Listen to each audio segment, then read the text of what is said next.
Welcome back to another tech video. Today I'm going to be going through your question, answering it, and hopefully you find the solution.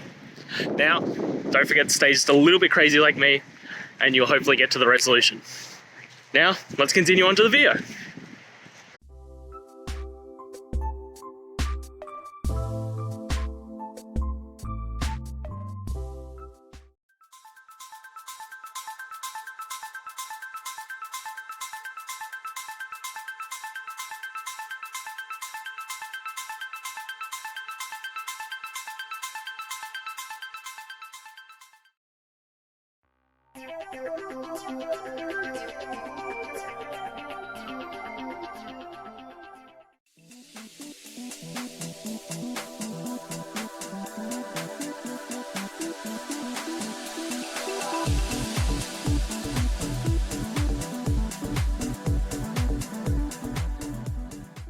And that's it, guys.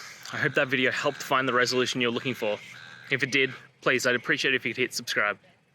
Until the next time you need more technical help, I hope you have a good one. Cheers.